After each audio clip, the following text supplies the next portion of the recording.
I was never gonna reach that level. The lovely thing about these compound form techniques is it enables you to do really complicated shapes on the wheel. It also enables you to make big, and that's tough, especially when you're working on the wheel. So like last assignment, if you ever consider that you may work on the wheel, you need to do one of your objects on the wheel for this assignment. If you're making hand-built works, things are a little more straightforward when you're dealing with interesting forms. If I wanted to make this shape and I was hand building and not making it on the wheel, what would you do? Coil. Just coil build it. Right? It's kind of a little more straightforward when you're hand building because that lends to asymmetry, that lends to kind of sharp directions of change in terms of how the trajectory of your silhouette's moving. The wheel is a little more complicated. If I was making this form on the wheel, and I was trying to throw that out of one piece of clay, number one, it's just gonna flop. Number two, I can make that on the wheel. I've just gotta use some more advanced techniques, okay? So if you ever fathom ever in your life working on a wheel, you wanna do this assignment in the wheel. I'm gonna talk to you later, Brooke. Okay, thank you. Don't sweat, okay? Sweat. Don't sweat. Brooke, if you don't mind me sharing, Yeah. you didn't get wheel yet, because you took Clay 1 years ago. Yeah. And And the you 2 only years had in high hand school building, and then, yeah.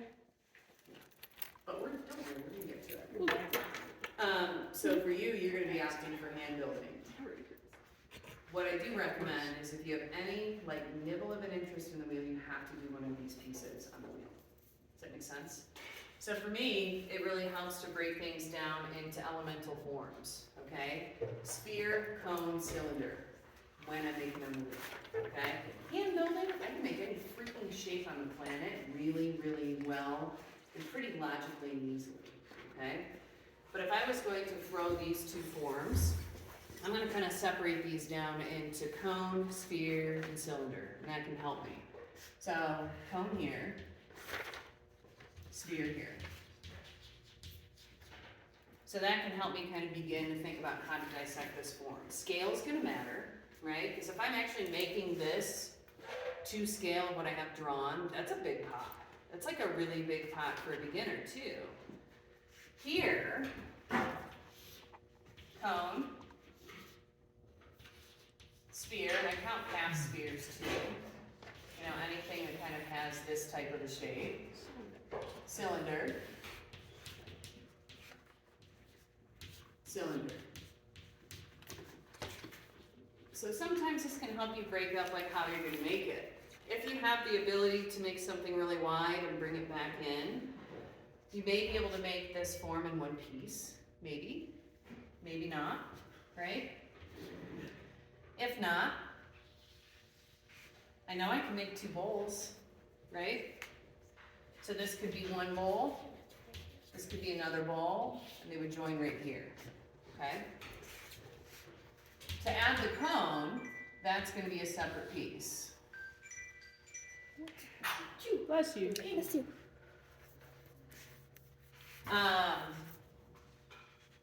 So this could be 2 pieces or 3 pieces depending, okay? I'm gonna have to break them down in the way to get the form. Even if I'm like the best cutter on the planet, I'm not gonna be able to throw this, bring it in, and then bring it all the way out here without this collapsing. Because you can kind of see the danger zone. I also know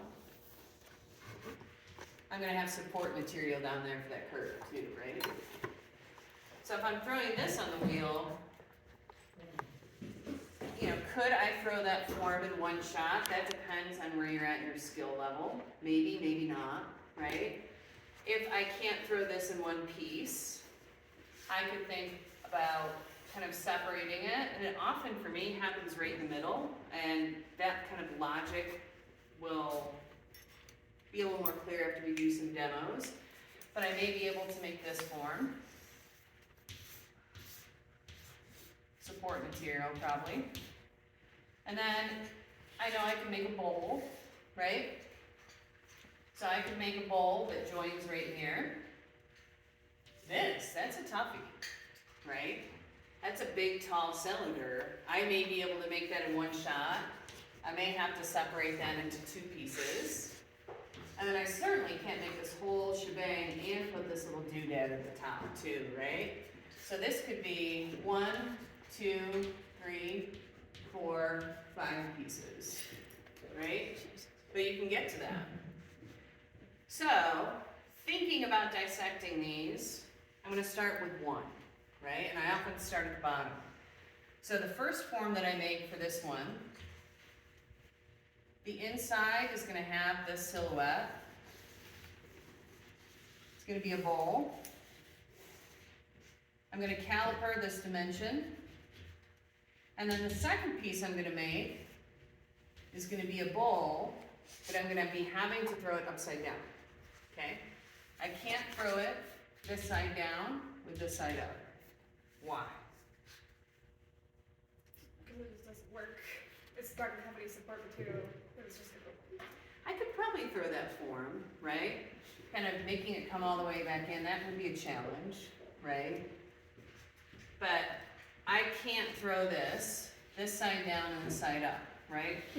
When I make it on the wheel, it wouldn't look like this. What's the reason? Who knows? You know, but you don't know. Yeah. I'm gonna ask you to stay quiet. Yes. You want to glue them together. You have to be able to measure here with calipers. That side down, you can't get calipers there, right? So when I throw this,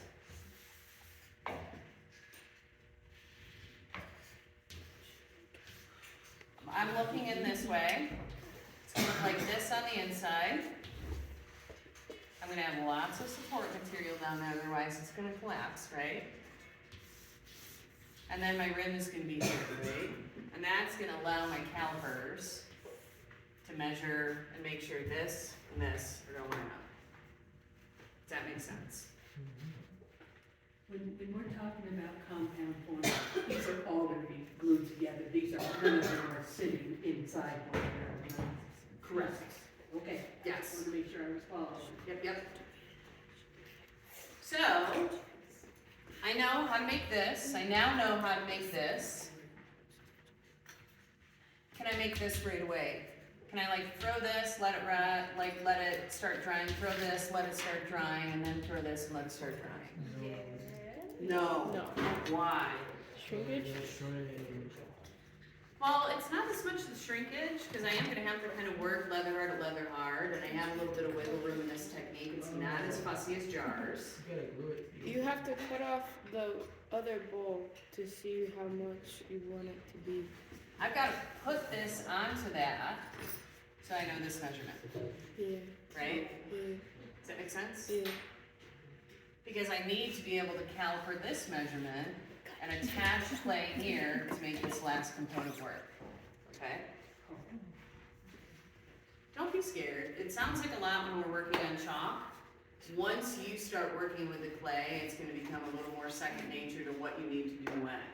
The important thing is you need to measure with calipers where those connection points are gonna be, and there's several different techniques of adding components onto your pieces. There's making the form and slipping and scoring it together, and then there's some other techniques, okay? The second of the techniques is my favorite.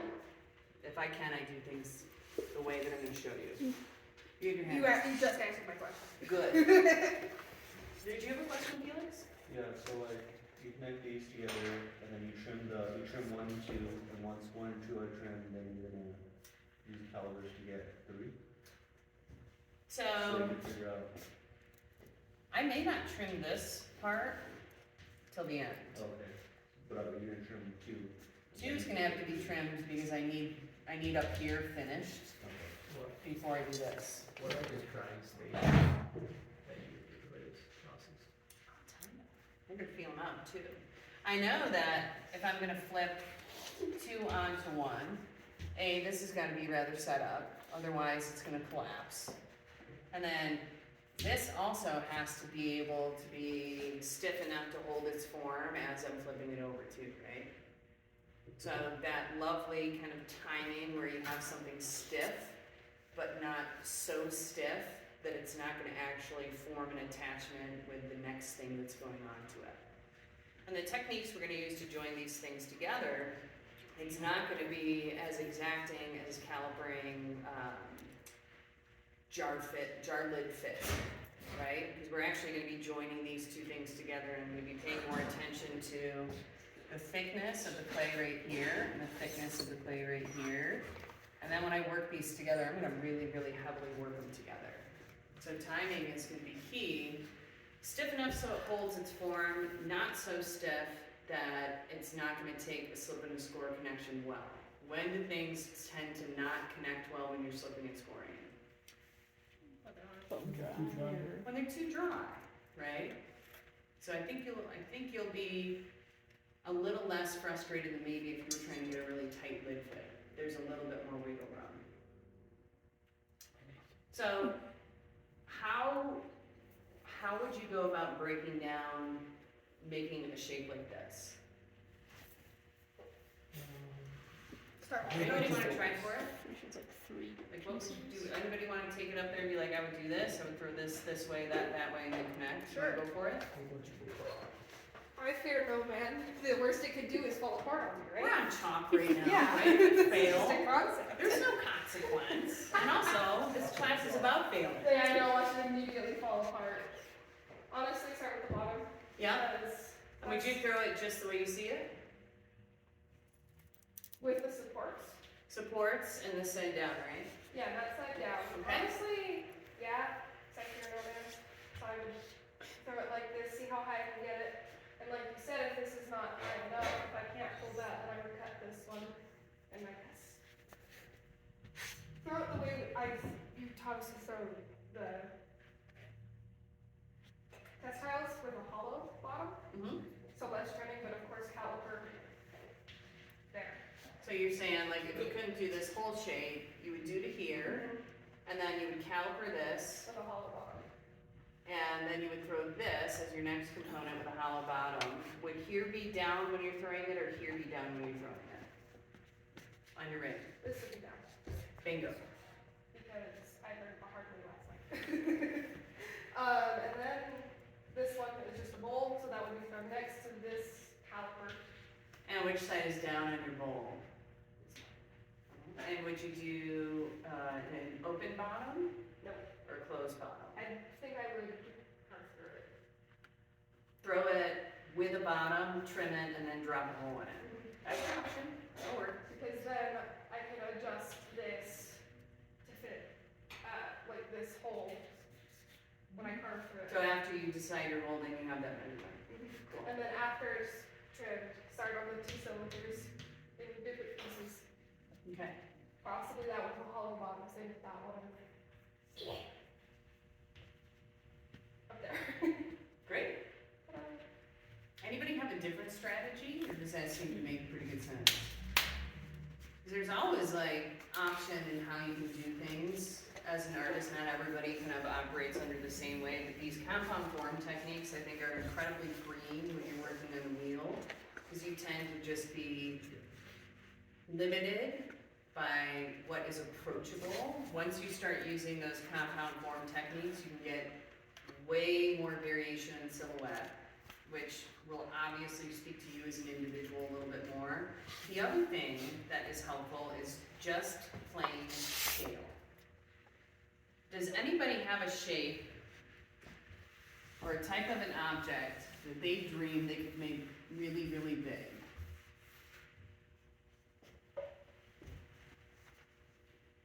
All potters on the wheel want to make big shit. I want to make plates. That's not really like a. Who wants to make something really big? What would that shape look like? It doesn't have to be complicated. I'm thinking something simple. I want to make Why her not people. use- to be Yeah, honest. raise your hand, you already have your son. Bro, I want to make your kid, bro. I don't know what plan. What tools did you use to make that sculpture? And the whole thing was made hand building or all on the wheel? Compound form techniques. Yeah, I saw her. All on the wheel. It's 4 parts. So it's a tool for making interesting form. The wheel is a tool not just for function, for sculpture. And it came out really well, it fired really well, and my guess is because you used the making method that you're really familiar with, which is the wheel. And that was just something that was approachable and comfortable to you. You viewed that wheel as a tool. You threw your components and you connected them. Yeah, actually, all of the baking in there does not very good scale at all. So, simple form, what have you been dying to make giant for you? Because I like making big stuff. It's fun. I can do it, you can do it. Who's got an idea? Whatever it is. A vase. Can you draw the shape of the vase and the size relatively that you would be thinking? You can erase the other stuff too. Anything a little base like that. And then something like that. With the little neck. And is that roughly the size you would be thinking? Or you want it bigger? Like if you could dream the size up, scaled up. Yeah. That's a big pot. That takes a lot of time to build up the capacity to make that out of one piece of clay. You can use those compound form techniques even on something that you could get with one piece of clay, right? I tried messing around with it before, Mm-hmm. but it's just like, it's so hard to throw all the way up.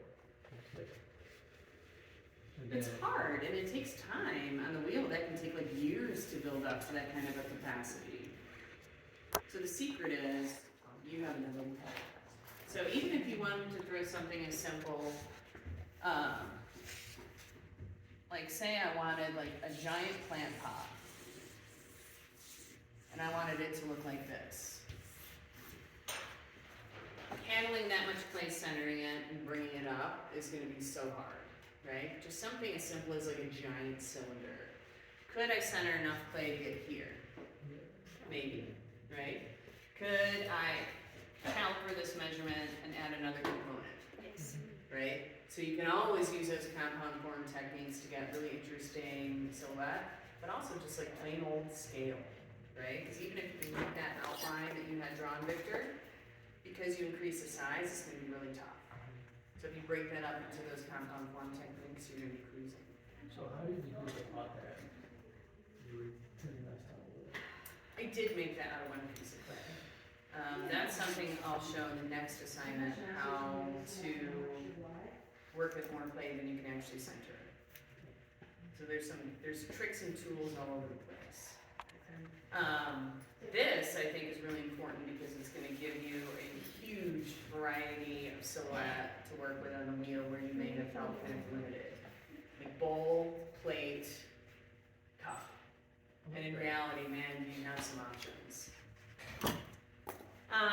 Okay, so what we're gonna need for this assignment, you're gonna need to choose 2 compound form objects to make.